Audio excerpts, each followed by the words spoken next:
Hello friends students, इस video में आज हम देखेंगे कि आवृतबीजी पौधों में निषेचन के उपरांत कौन घटनाएं होती हैं। इसमें केवल एक घटना का आज हम उल्लेख करेंगे जिसे हम एम्ब्रियोजेनेसिस कहते हैं। एम्ब्रियोजेनेसिस क्या है, चित्र सहित इसका विकास की क्रियाविधि मैकेनिज्म ऑफ डेवलपमेंट देखेंगे। पहले ये जान ले, ये पोस्ट फर्टिलाइजेशन इवेंट्स हैं इसमें एंजियोस्पर्म में, आवृतबीजी पौधों में। पिछले वीडियो तक आपने देखा था फर्टिलाइजेशन हो गया था। अब हम फर्टिलाइजेशन यानी निषेचन के बाद होने वाली घटनाओं को देखेंगे। और किस में देख रहे हैं? एंजियोस्पर्म, आवृतबीजी पौधों में। देखिए, आवृतबीजी पौधों में पोस्ट फर्टिलाइजेशन की पहली इवेंट है एम्ब्रियोजेनेसिस, भ्रूणोद्भव या भ्रूण का विकास। सिनगैमी से बने जाइगोट, जो द्विनिषेचन क्रिया में सिनगैमी हुई थी जिसमें डायप्लॉइड जाइगोट बना था, वो सिनगैमी से बने जाइगोट पर सेलुलोज की मोटी भित्ति बन जाती है जिसे निषिक्तांड या ऊइस्फेयर कहते हैं। ये प्रश्न बनता है, ऊइस्फेयर क्या है?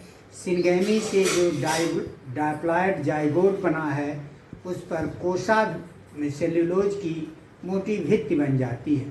अब ये कुछ समय विश्राम करता है, सुरक्षित हो जाता है, और इसी विश्राम अवस्था में इस जाइगोट को हम ऊइस्फेयर कहते हैं। जो यही ऊइस्फेयर कुछ समय विश्राम करने के बाद भ्रूण विकसित होकर भ्रूण बनाता है। यह भ्रूण बनने की क्रिया डाइकाट में और मोनोकाट में अलग कुछ भिन्न होती है।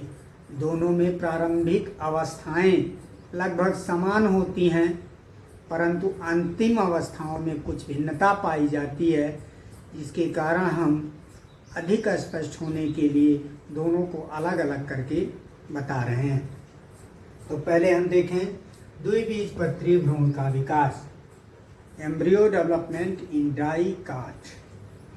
उसमें आप देखें जो स्फेयर बना, वो स्फेयर बना है जाइगोट से, वो स्फेयर बना है डायप्लॉइड है। यह एक अनुप्रस्थ विभाजन करके दो कोशिका बनाता है। यह एक अनुप्रस्थ विभाजन करके दो कोशिका बनाता है, जिसके माइक्रोपाइल बीजांड द्वार के तरफ की कोशा बड़ी होती है तथा चैलजा के तरफ की कोशा छोटी होती है। बीजांड द्वार के तरफ की कोशा को सस्पेंसर सेल या बेसल सेल कहते हैं। बीजांड द्वार के तरफ की कोशा को सस्पेंसर सेल या बेसल सेल कहते हैं तथा चैलजा के तरफ की कोशा को एम्ब्रियोनल सेल या एपिकल सेल कहते हैं।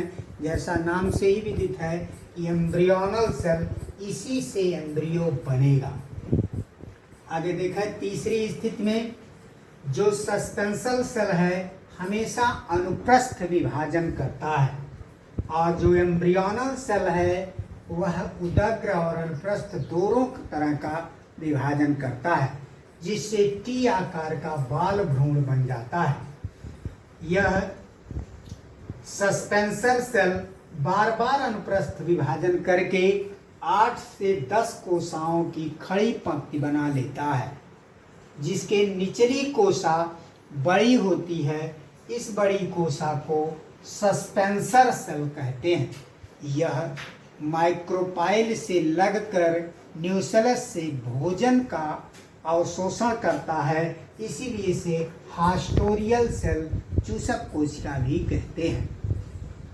ऊपर के एम्ब्रियोनल सेल में उदग्र और अनुप्रस्थ विभाजन होते रहते हैं, जिससे 8 कोशिकाओं का अष्टमक बन जाता है।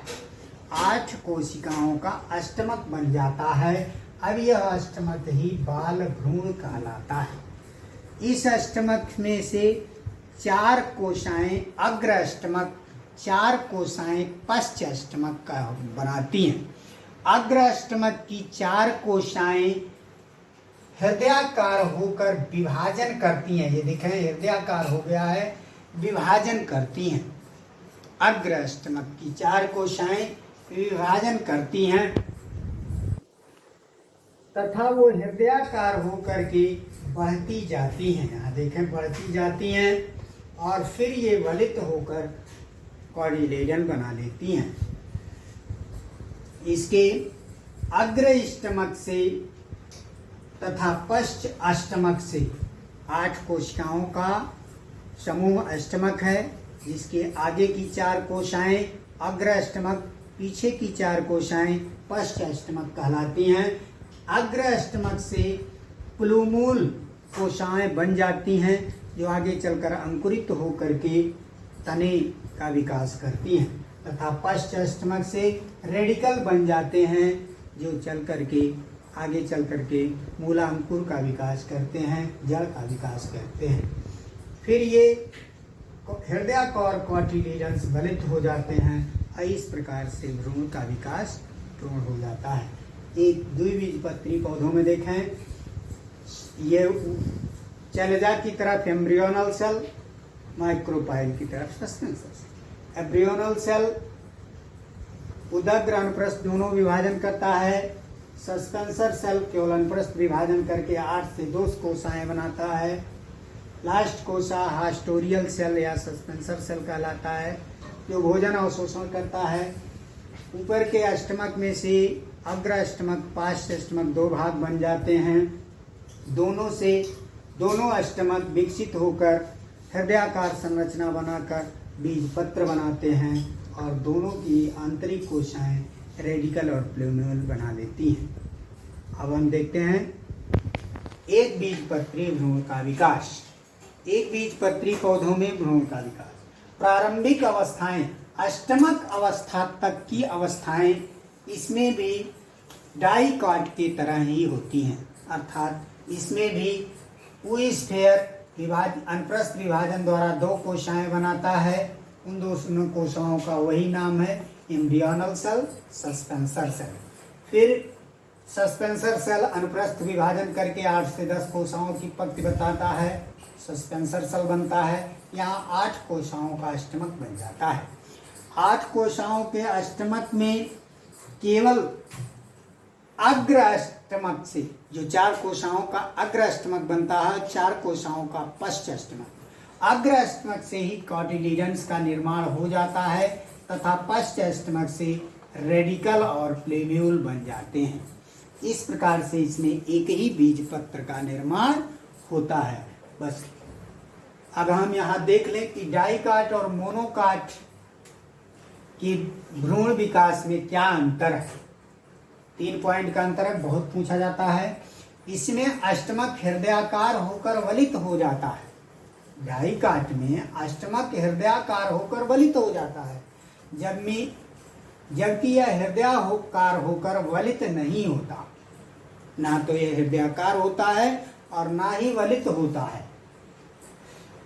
दूसरा अंतर, बीजपत्र अष्टमक के अग्र व पश्च दोनों समूहों से बनते हैं, जबकि बीजपत्र केवल अष्टमक के अग्र भाग से ही बनता है। अग्र अष्टमक से प्रांकुर तथा पश्च अष्टमक से मूलांकुर विकसित होते हैं। इसमें मूलांकुर व प्रांकुर दोनों पश्च अष्टमक से विकसित होते हैं। इस प्रकार डाइकाट में 2 बीजपत्र बन जाते हैं और मोनोकाट में केवल 1 बीजपत्र बनता है। अब कल के वीडियो में हम देखेंगे भ्रूण कोश का विकास।